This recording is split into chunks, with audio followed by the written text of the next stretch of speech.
Okay, welcome back to another episode of DAT Fitness Business Podcast. This is episode 12, and we are carrying on from last week where we talked about the delivery of a group coaching program. Hello, Dan. How are you?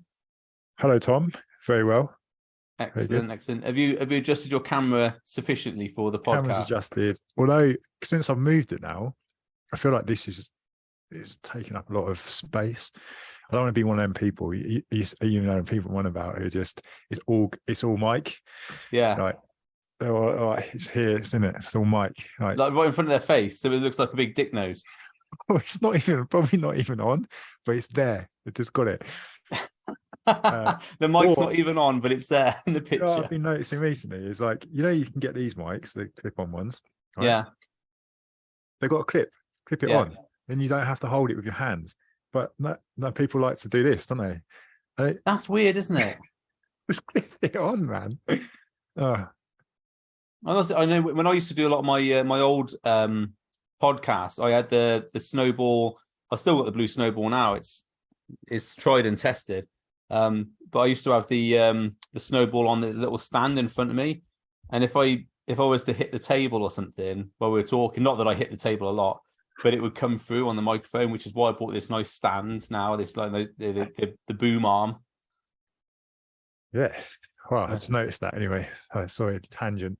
Yeah, sorry, a little bit of a tangent. So we're talking about group coaching because last week we started off talking about how to launch a group program, and we suddenly realized that it was going to be more than one episode of podcast long because it is such a big topic. So last episode, if you didn't see it or hear it, go back episode 11. We talked about that, and we talked about launch, as in everything that goes up to the launch. So today we're talking about everything after the sale. So the client or the customer has bought your group program. Now, how do you deliver it and ensure that they get incredible value and get the result that they want and leave you a great testimonial at the end? Because ultimately, that's what we want, isn't it? Good testimonials leading to more clients. Yes. And obviously people getting results. Yeah, that helps. Yeah. Sometimes if they get results, that's good as well. Yeah, I agree. So in terms of they've just bought now, they're in they're ready, excited to get involved. Yes, they're in your ecosystem.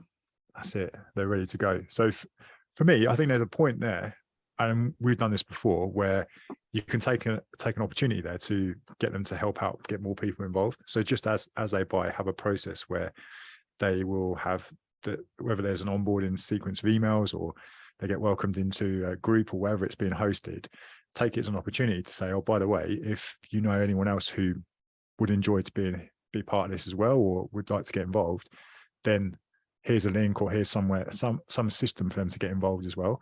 Yeah. So almost like using a referral process straight away. I don't know what your thoughts are on that. I've not done that before. Because generally when I've closed the cart and people are on board, I close the cart. So it's but I suppose if they signed up early, that'd be something I could incorporate. Yeah. So yeah, definitely. That's what I mean. So they signed up, and then it's almost like, oh, by the way, if you know anyone else, here's a link that. And we tried it both ways. We tried it without any kind of incentive, and then we tried it with an incentive, and it didn't really seem to make much difference. But with the incentive thing, there's an interesting theory on that because I a little bit of a slight tangent, but still relevant. At the gym, we used to run a referral process where if members referred their friends and their friends signed up and actually paid, then we would give the members like whatever gift it was or whatever. Okay. What we found was it wasn't actually very, very successful, because people were seeing it as a transactional thing. Oh, I give you a member, you give me something. So we didn't really get members that were good. It was like, how many of my mates can I refer so I can get X amount of like discounts or X amount of gift vouchers or whatever else. It's very transactional for the person. Whereas now we do the VIP cards. So we have VIP cards, which is they get 10 VIP passes into the gym. And they obviously bring their friends in. So it's like a free day pass for them. So for the member, it's great because they get to bring their mate for free and be a VIP person. And for the new person coming in, they're a VIP, so they feel good and they get a free workout. But the main thing is they're then bringing in people like them. which is people we want at the gym. So it's actually been our best referral method ever, and everybody's a winner because everybody gets something. That's great, isn't it? Great idea. Yeah, and it does. Well, okay, it costs us potentially the cost of a day pass, but it's we haven't given anything away. We haven't it hasn't cost us anything to give that. Like as a tub of protein, you'd have that cost, wouldn't you? No. Or like a gift voucher, you'd have that cost. Yeah, it's the way it's positioned, isn't it? Because we've done similar things in the past with like giving people, creating vouchers and then having that as something you could give to someone around like the Christmas period. We're doing it as a way, if you know anyone else, we've got this voucher you can give them. That seemed to work quite well. But yeah, I just feel like having something there at the beginning is a great way to get extra people in if you've done it in the right way. Yeah, especially if it's their like friend or their husband or wife or whatever else, and they would benefit as well. There's definitely a benefit from if you've got, say, we've had it before. I've had couples come on, and make this clear: I don't do couples discounts, right? So if a couple comes on, they don't get like, say, if it's £200 for the program, they don't get another one for £100. Although I know some people do that to good success. But what we emphasize is the value of, if you're both involved in the project or the program, it's more likely you're both going to succeed, because there's nothing worse than having a like a partner who's on a diet and you're not on a diet, for example. So we do emphasize that. Yeah, I like that. Good idea. Are we gonna go through the process of then how it's run, and we can talk about that, and then so different, because I know we both run or have run group programs. So there's we've done different things in the past. So there's certain things that have worked, some things that haven't worked. So if we go through the process, so they've joined. So the first thing is you might say to them, would you like to invite someone else to come on board and potentially have some sort of incentive, or a emphasis of, look, if you've got a friend, you're more likely to succeed because it's your friend there and you can help each other out and it's accountability. Yeah. So there's that win. The next thing is, and something I've done for a couple of my group programs, is I have an email sequence that runs. So for, say, it's like 8 weeks or 6 weeks or whatever, I have a sequence of emails that runs through that program. Normally, like there's like a Monday morning, like, right, let's go post. And a Friday, how's the week been post? And sometimes Wednesday. I used to run it every day, but that was a lot of emails to write. Yeah. Although it was helpful for a lot of people. Do you do anything like that? Yeah, I think I've had probably similar experiences, because we run it. And first, initially, the groups I used to run, this is when Dan Mac days, I did all in a Facebook group, and the posts were all every day. So every single day there was posts going out. I didn't use email then, really. Just used the Facebook before group. Email. Wow. BE before email. And then as got into email, I just transferred that through to there, and probably tried out similar things. I think we did do the same thing, just replicated it for email. I like that because people got used to seeing your emails in their inbox and hearing from you. And then it makes the whole process of the next steps a little bit easier as well, because they're used to getting that contact. That's similar. Yeah, I think there's advantages and disadvantages to both of those, isn't it? So if you have the posts that are scheduled in a Facebook group, that's great, because you don't need to spend money on an email system to email all your people out, which you might actually have all that already. But if you're just setting up, you might not want to be spending that money. So you could schedule all those posts, can't you, for the next sort of 6 weeks out? I suppose the disadvantage of that is then when it's finished, you've got to either go back and delete all those posts, or have another Facebook group set up so like you might have January intake, February intake, whatever. So you might have to redo that, which is, again, both of those situations are a lot of work to do. Yeah. That's where the email is probably not as bad, because you could just have a sequence, can't you? And it runs through the process and then it just gets regenerated after. So I think if you were just starting out as a coach, the Facebook group thing would probably be okay, because you might not have a big email list or whatever. And it would get engagement in your group, which would be good. But the drawback is that time, isn't it? Other things we did was to add in live calls. So we had like the weekly live Q&A sessions. They were in there. I'd also put in some like pre-recorded stuff as well. So if that was part of the whatever the group program was, we'd have that structured and scheduled in anyway, but then use the email especially to then redirect people back through to that piece of content in the group or wherever it's being hosted. So you're making the most out of both platforms. But yeah, I don't think I've really used any other, trying to think if I've done anything else differently to that, but I've only ever really done it either hosting that Facebook group or on a third party software somewhere. And I've always found that the Facebook groups tend to always perform a little bit better. I think it's people are used to it, aren't they? They're used to the app. They're used to going in. Yeah. I found that with because I used to have Kajabi for Target Lean as a whole. The whole Target Lean program was hosted on Kajabi, and there was loads of content videos and stuff on there. And when I ran another program years ago, I did a similar thing. But what I found is that because it's like more apps and more stuff to do and everything else, it was a lot of people didn't. I would say it's about 50-50 of who actually really went on there and digested all the content and who didn't. And when I got rid of Kajabi because it's so expensive and moved over to just hosting content on a Facebook group, then there was more engagement with the videos. And it was easier to say, if someone asked a question, you could say, yeah, this video, how's that? And you could just say, tag them in the video. But saying that, it's always really important to make sure you've got a backup somewhere of all your videos and all your content. Because the last thing you want to do, say if you get banned from Facebook, you've just lost all your IP then, haven't you? Yeah. Not good. Not good. Not a nice place to be. Stressful. Yeah, have all your stuff somewhere else and then use the platform. But yeah, I agree. We tested out a few different things over the years. And it is that, I think what happens is you do some stuff on Facebook and then someone will go, oh, I'm not on Facebook. And then you suddenly start thinking about, well, I need to solve that problem for that one person who told me they're not on Facebook. So you go, oh, maybe we'll do it somewhere else and then it'll be better. And you do it and you're like, yeah, but it actually was better on the Facebook platform. So maybe I should just keep it there and stop trying to please just one person. It's why, again, remember we talked about red carpeting a few podcasts ago. You know, when you're saying this program is going to be ideal for you if, and when you've got all your conditions, you know, you must have Facebook, because if you don't, you can't have the course content. So there's no point you buying. And I suppose in the grand scheme of things, it's the minority of people that don't have some sort of Facebook now.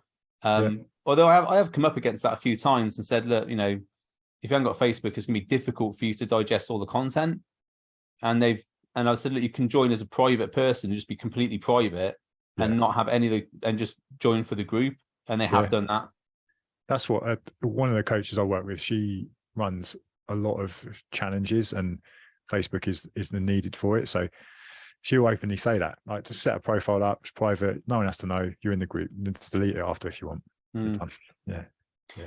It's again, it's that red carpeting is really important, isn't it? To really say, because the last thing you want to do is people to buy and then say, oh, do we need Facebook? I don't have that. And then you've got to refund their money, which if it's a lot of money, that's annoying, or then create all this other new ecosystem for just them, which, you know, is more time and hassle, isn't it? Yeah.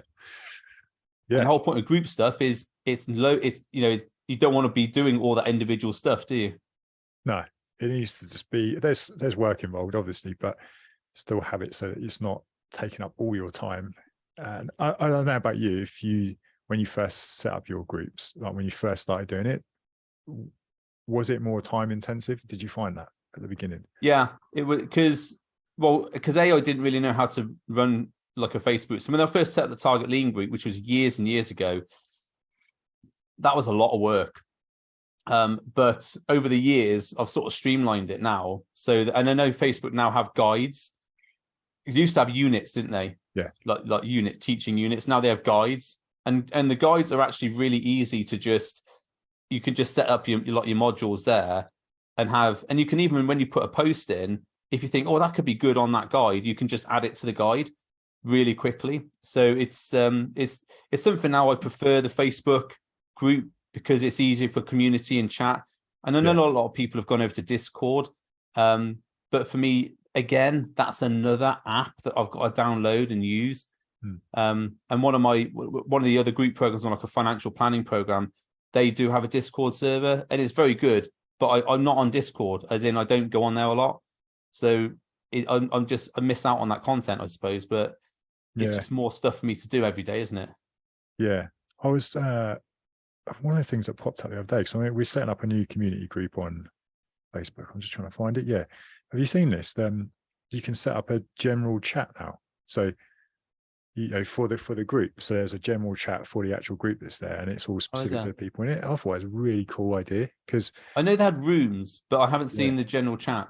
No, so I don't know if it's a new thing. It only just popped up, and I set it up for this group. And it looks like, it's almost like a specific channel chat in Messenger, but for that group. So I have seen that. So you can have like a Messenger group, but it's only for the for the Facebook. Yeah, I have seen that. I haven't used it, and the only reason I haven't used it is because I've got a philosophy of, like, say with WhatsApp groups, is sometimes that chat can get, if a lot of people are posting, it's very difficult. And as a coach, when I go back through, it's like, well, I've got like 3 or 4 things to comment on now, and by the time you commented on those, there's more chats, and it's just, I used to have a WhatsApp group chat for my coaching. I was like, delete. After about a month, I think I deleted it, because it was just, there's just like a million notifications on your phone.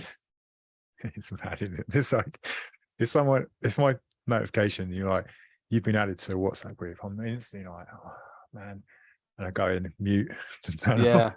or even added to a Facebook community chat or something. Is when it comes up, you've been added to a Facebook group chat, I'm like, oh god. I don't know.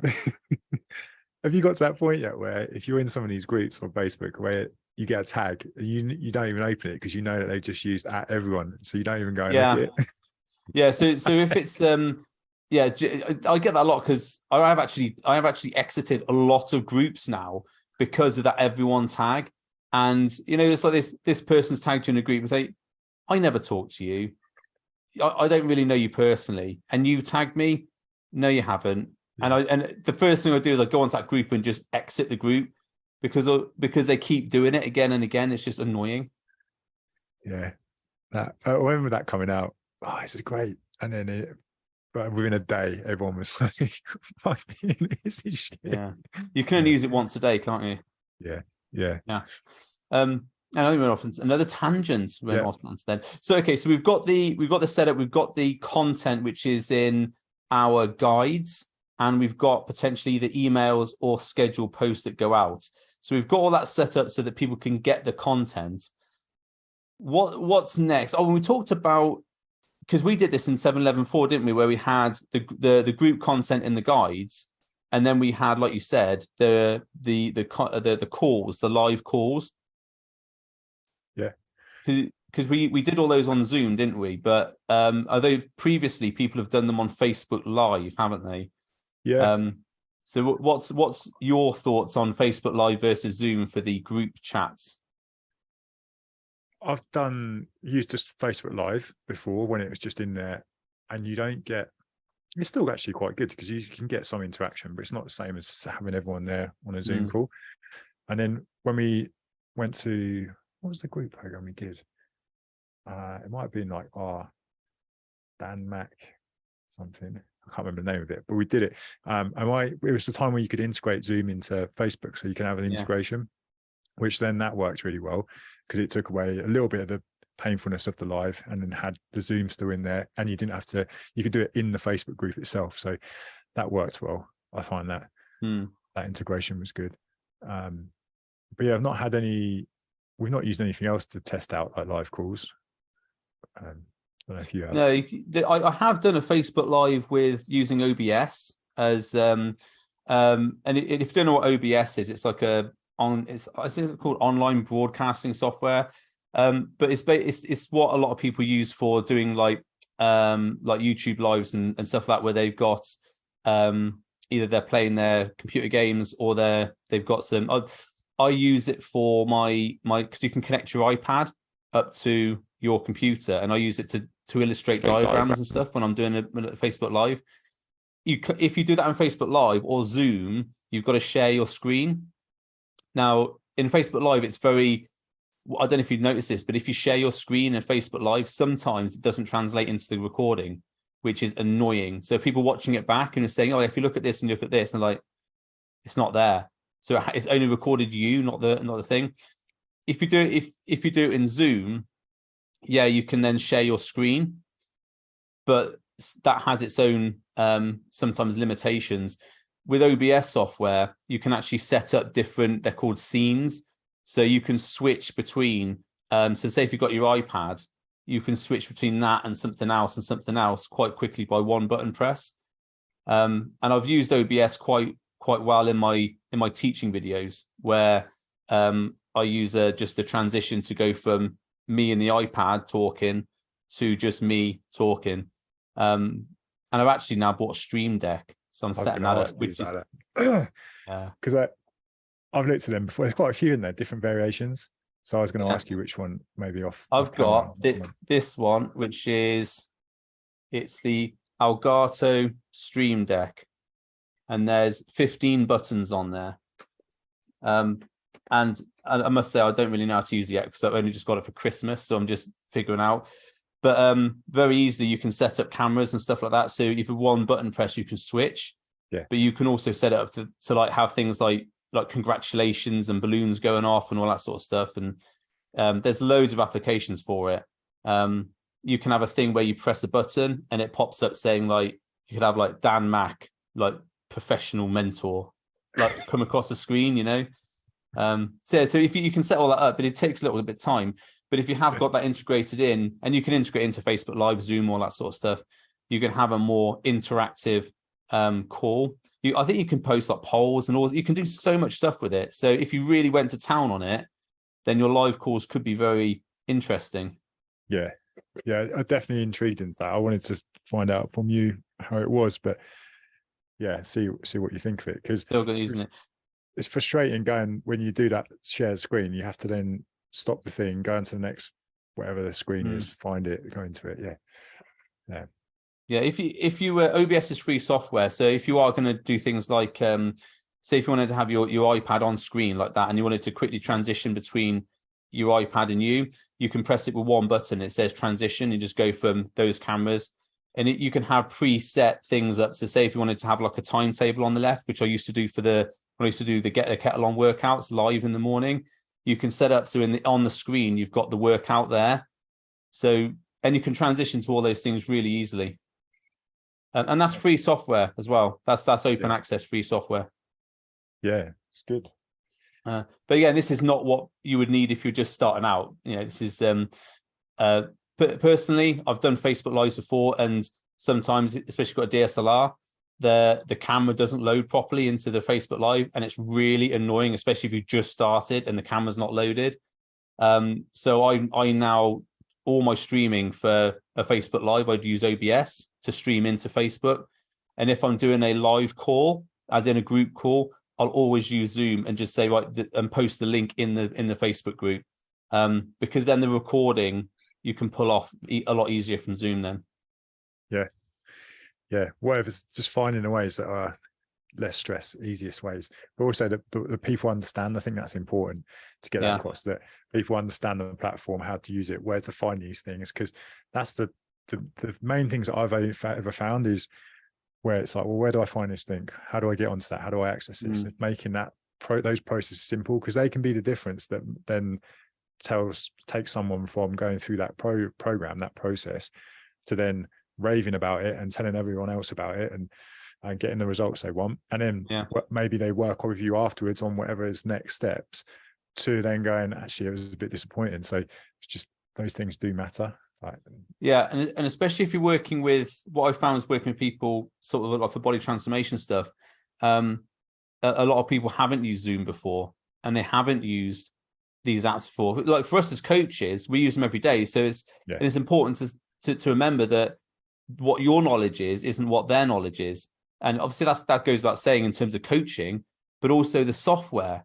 And, you know, if you know how to use like MyFitnessPal, for example, but you might be having someone who's completely new to it, you can't assume that they know how to enter protein, carbs, and fats. You've got to really not dumb it down, but get it so basic that it's the caveman test, isn't it? Like, oh, I know what to do there. I can look at it in 2 seconds and know what to do. Yeah, it needs to be simple. What's the word? Where it's familiar for them. Yeah, so they can. Yeah. Okay, so and I suppose, do you put when you send out your emails, do you send out emails with the links in for all the Zoom calls and everything else, so they can just literally open the email and go straight to it? Yeah, we had a whole. We had two systems.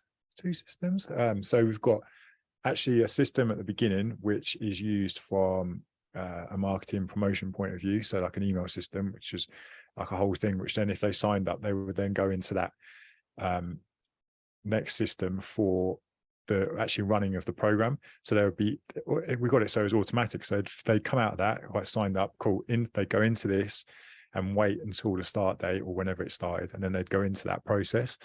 Didn't have that originally at the start. It was just all you basically build it as you go, don't you? And then you can go, oh, I can put that into something, so next time it can be a little bit more seamless, and then you might tweak it again. So we had all those, and then started to implement the links into the emails to say, by the way, don't forget, we're going live tonight, here's the link. So we've got that set up and build where it's every Monday there's like a welcome to the week sort of email, and then Monday evening, like an hour before the call, is like, just to remind you the call is here. And you use Active Campaign, don't you? Yeah, I think in Active Campaign you can set up a text message as well, but I found that very hit and miss in terms of does it actually reach people or not. I've not looked at that. I don't know.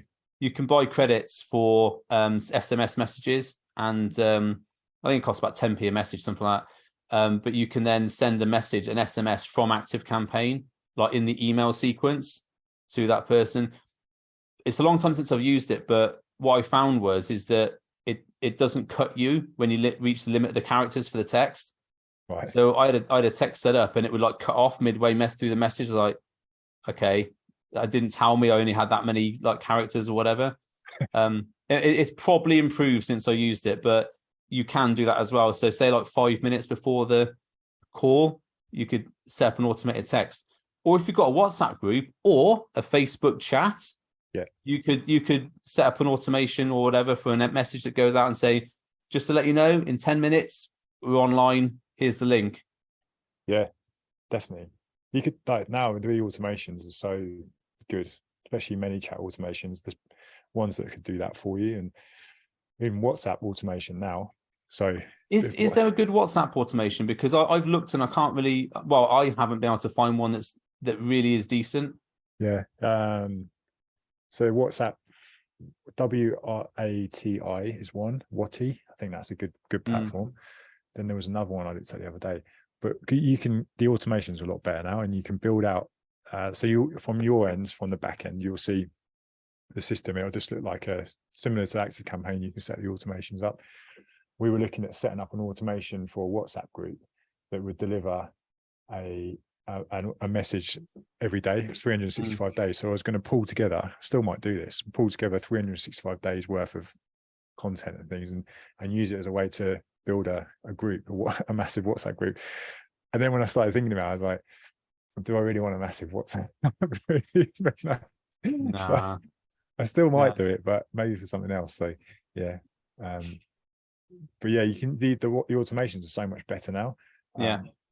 We started using ManyChat a lot more in this is a bit of a tangent again, but it ties into it, because from a marketing point of view, you can use it to get people into your group programs through the automations as well, off the back of content. So using keywords, things like that. So there is a place for it.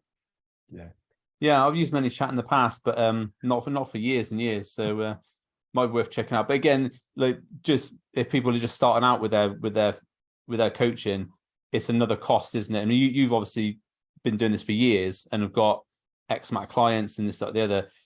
It's another cost, isn't it, that goes into your business. So only use it if you really think it's going to help. Yeah, be aware of it. It's £15 a month, ManyChat, but that's for each account as well. So if you've got different accounts, so we use it for 2 accounts at the moment, so it's costing 30 quid a month. Well, $30, I think it is. Yeah. Cool. Okay. So so moving on from that, so we've got the setup, we've got all the automations going out and everything else. So when we're delivering the group program, and let's say we're doing now our coaching calls, so which is quite important to obviously help people get the results. What do you have a structure for your group coaching calls? Because if you're not careful, it can get into everyone just chatting, and it's not very productive. So what structure do you use for yours? Yeah, it helps to have a structure in general anyway, I think, for any of these calls. But in the past, we've used it off the back of, so whatever that week topic is, or whatever the subject is across that week, then feeds into whatever the subject of that talk's going to be. So there might be an input on that at some point. Maybe it's pre-recorded or delivered in the group. And then, we're going to be live on this date at this time, and we'll cover that topic again, or any questions you've got. But also there'll be a time gap between the way it's delivered and the actual live call for people to digest it, ask any questions, and those questions get covered on that live call. So we've done it that way. We've also done it where we've captured that data off a form. So we've used Typeform to capture any questions or things that they want to go over in that live call. So I can pull that data and go, right, this is what we're going to go through. These are the questions I'm going to cover. And then at the beginning of the call, to set out the expectations in terms of, right, so today we're going to be talking about the importance of NEAT. Go through like a long time since I've talked about that, but go through that process. And then these are the questions that people want covered. And then give time at the end to just go over any questions that people have there as well. But that's like a loose structure. I don't know. Do you have something different that you do with it? Similar. I'm actually going to be setting up that like the pre-call questions, because what I find is that sometimes when we have our like sort of ask section in the call, I know I could have, if I'd seen those questions before, I could have prepared a more detailed answer with more links and stuff like that. So the way our mine's set up is we have like wins first. So anybody got anything they need to share about what's gone well for them this week? Great. Not every week goes well, not every week, is a disaster. Then we have help, which is so say, for example, someone said they were going to eat, I don't know, 100 grams of protein a day for a week, but they didn't hit that target. So we say, like, what didn't happen? So what did happen? What was good? What didn't happen? So which is sort of help, which is what we can take into next week. And then we have focus, which is like next week, what's the one thing we're going to work on to move you forward? And then they're brought up on that on the next week to say, like, how did that go?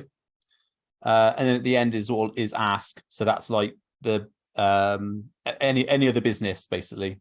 So do you have a topic you want to talk about? Is there something you want to know more about? So that's the end. So there's sort of basically 4 sections of the talk. And the thing is, I used to go around every person, but what I found was that some people say that someone, oh yeah, I've lost 10 kilos this week, and the next person's like, I haven't lost anything. It can be a bit annoying for people to have to say that. So it's all like, look, you don't have to say anything. If you just want to come on and get information and get some inspiration and get accountability, fine. If you do want to talk, great. When the topic comes up, please let us know. And that way, because a lot of people come on the program and they just want to be there for accountability, and they're not too fussed about sharing loads in their life, but they get loads of value from what the talk is. So some people just say, hey, it's been a good week, whatever, and they don't really want to share anything else. And that's fine, as long as they get in what they need from that meeting.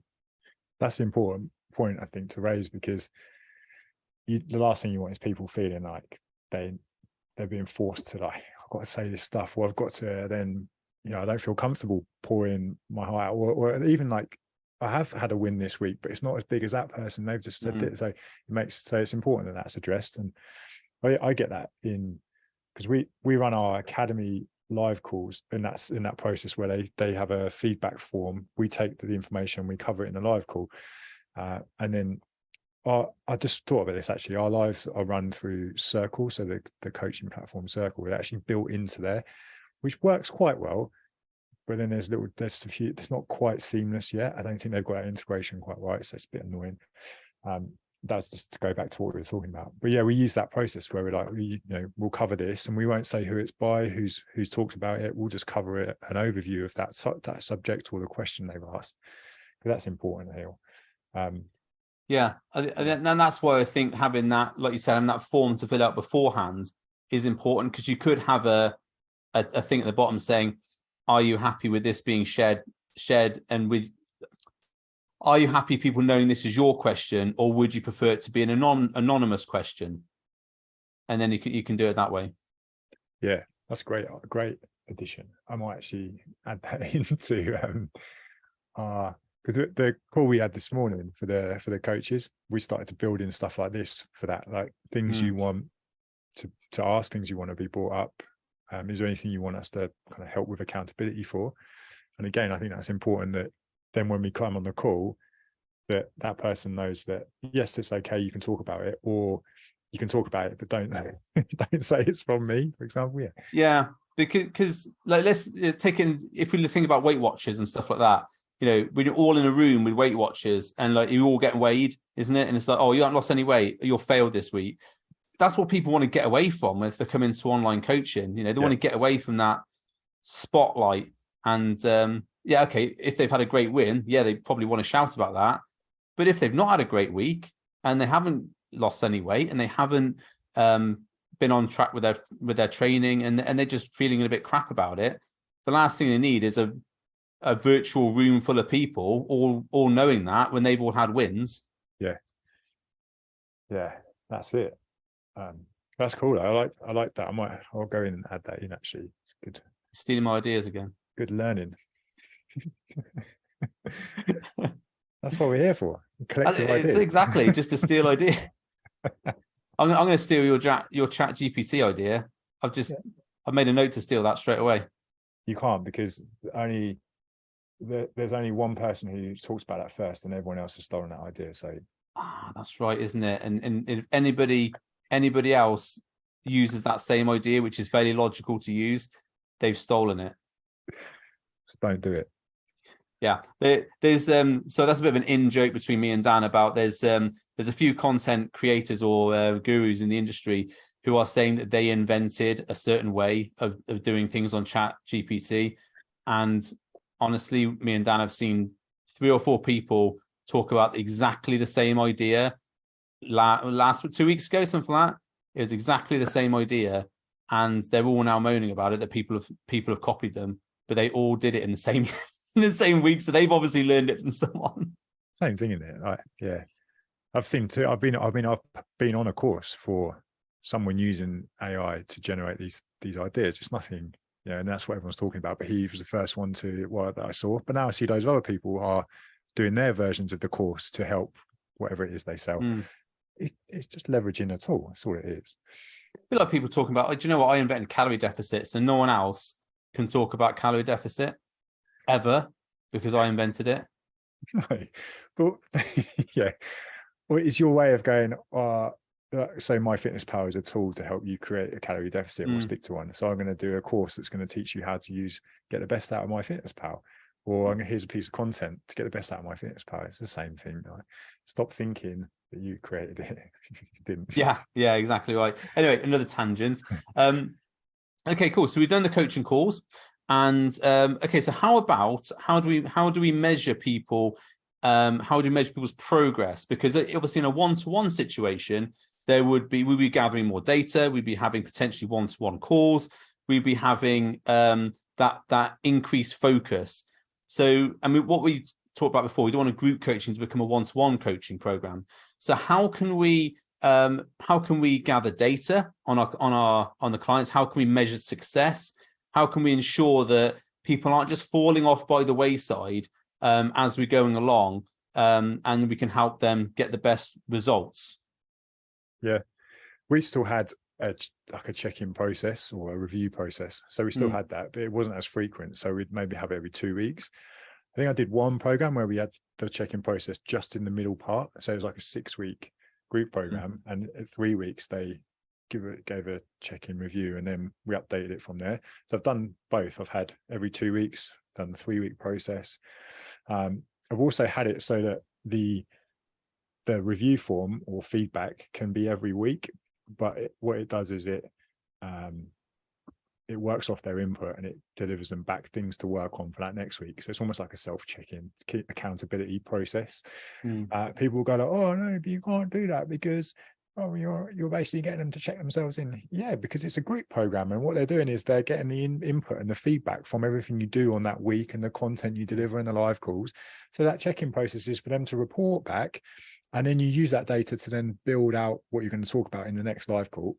And why not get it to send back to them things that they've said they want to work on next week. So it's a support of that network of accountability. I never get this when coaches are like, oh, you can't do that. It's like a self-check-in. Yeah, of course, don't do it with your one-to-one clients who are paying you for that process of one-to-one support and the contact they get. But in a group environment, let's be realistic with how we use these tools, right? I don't know what your thoughts are on that. So that's interesting. So would you use something like Typeform or something to say what you're looking to work on? They tick a box and it uses logical text, send them responses back? There's a question in there that is, give us 3 things that you want to take forwards and work on next week, and it'll be cool. And then that question can then be sent back to them. Here's 3 things that you're going to be working on this week. Oh yeah, I've done that with so with Target Lean, right when they filled in the check-in, the original form at the beginning saying what are you looking to work on and what do you think your current struggles are. That text gets imported into Active Campaign as a specific field that says what you're looking to work on Target Lean.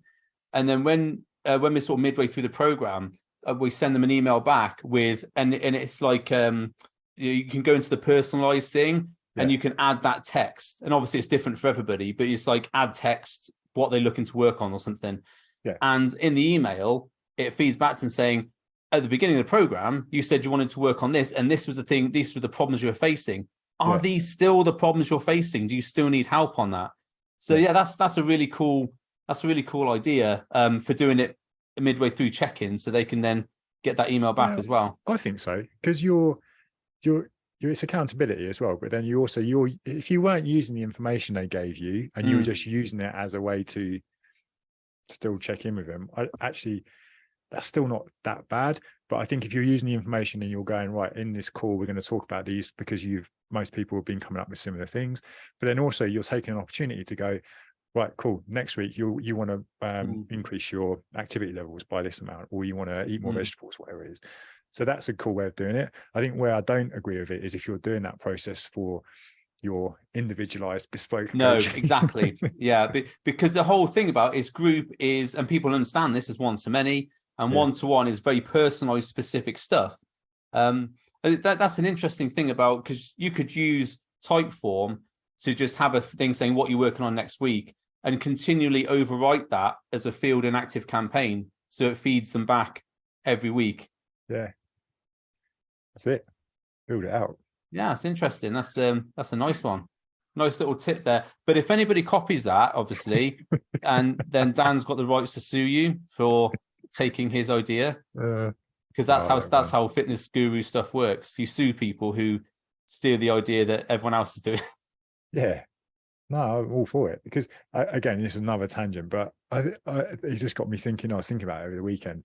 We're all in this business to help people and help the industry by being a better place, because you get people the results they want. But then also we're in the industry of going, well, no, you can't do that because that's, you didn't think of that, or like that's and we berate people because, oh no, don't do it that way.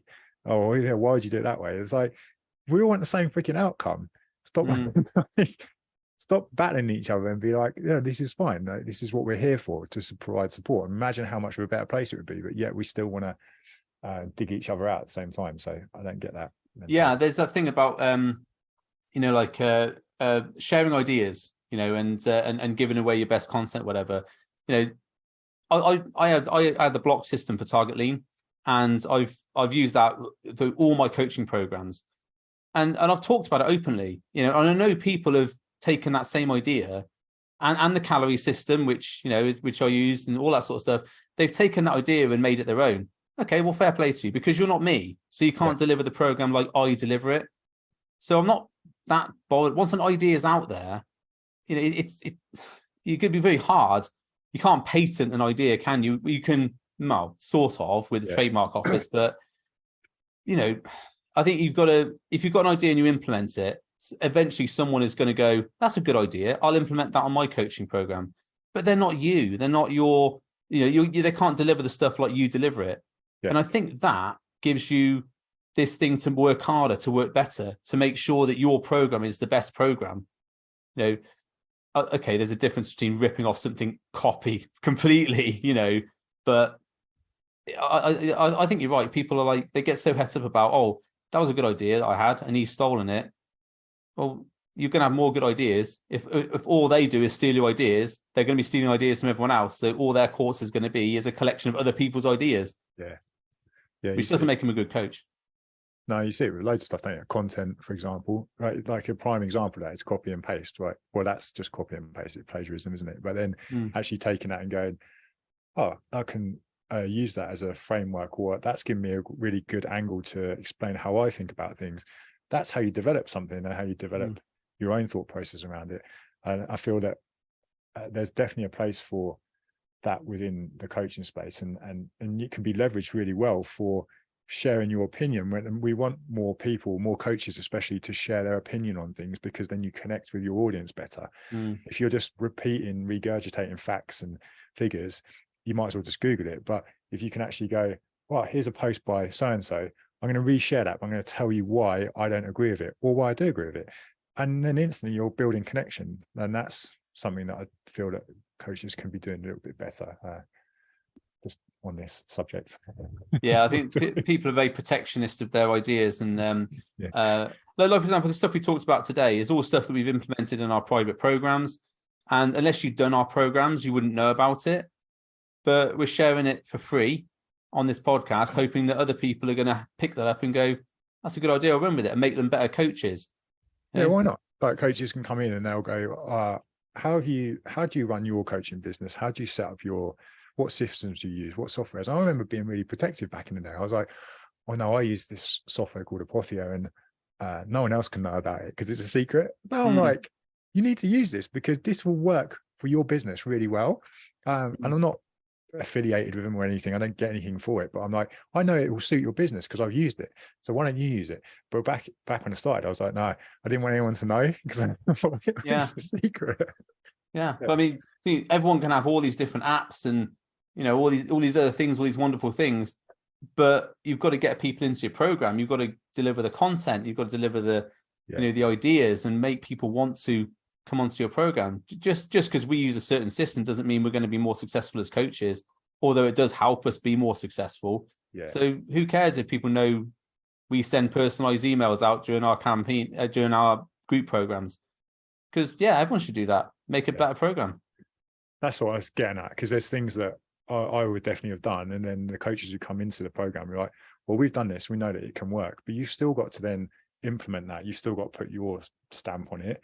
But use it by all means. Like, take it, use the stuff. And I saw this thing on the weekend, someone digging into like templates, and they were digging into like people pushing templates out there because the I can't remember what the actual words were, but it was like basically saying that you shouldn't, templates, you shouldn't be using them because it's not you, it's not. But if you're using them in that way, that you're not putting your personality into them, you're using them wrong anyway. But if you're using them to get structure and to build out, make your life easier, because you've already got this structure there, and it's a framework to use, right? So use it for that, but also put your personality into it, and great. But I just saw someone mention it at the weekend, and it just reminded me of it then. There is a bit of bashing about that at the moment, but like you said, templates are there to be edited for your own stuff, and I know a lot of people who are saying about the template stuff, they're actually using sort of templates set up for their social media, but they put their own spin on it. But they say, like, for example, this is how you do your Instagram bio, for example, and they've done that. They've not used the exact words, but they've taken that template and made it like their own. But it's that same concept, the same theory in process, and there are best practices for doing stuff, isn't there? Not everything has to be like super original, but You have to stand out from the like, competition. You create a training program for someone comes in, a client, you create a training program, you've got a skeleton framework, haven't you? If you are creating bespoke new training programs every single time, and you've been working in the industry for a while, I would say you don't need to do that. And I'm open and honest and say, like, have a bank of skeleton programs that can fit into whatever 3, 4, 5 days, 6 days training programs, and then take that and then make it fit for the information you've got from that client. Otherwise, you're wasting a lot of time. Like, there's principles to work around. The same goes for these programs, like a group program. Work to the principles, and then you can use structure. Same with email. There's principles to work around. But if you're not a copywriter and you're not planning to be one, then why don't leverage these tools that people have got, these structures and templates to help you? Just feel like it was a quick way to just bash these things. I was like, cool. Do you know what? We've come up to our 45 minutes, come up to 12 o'clock. So we both got clients to see, and we've only done the middle part. So I think this is going to be part 3 next week. And it's going to be, how do we finish up with testimonials and making sure the people have got the results and are moving forward. So I think we'll do that next week. What do you think? Yeah. Sorry, I feel like we did go on a few tangents, but they're worthy tangents. So yeah, and that's not a bad thing. It is a podcast, a discussion podcast. It's not a presentation with slides. So that's next week. Okay, Dan, quickly then, where can people find you? How can they contact you for coaching, mentoring? Dan Mac Fitness, Strong Collective, Dan Strong Collective, strongcollective.co.uk. Cool. And I know I keep saying it, but the website is going to be active. It's going to be active this week, which is buildcoaching.co.uk. So if you're listening to this, actually, when you're listening to this, it will be active. So that's good.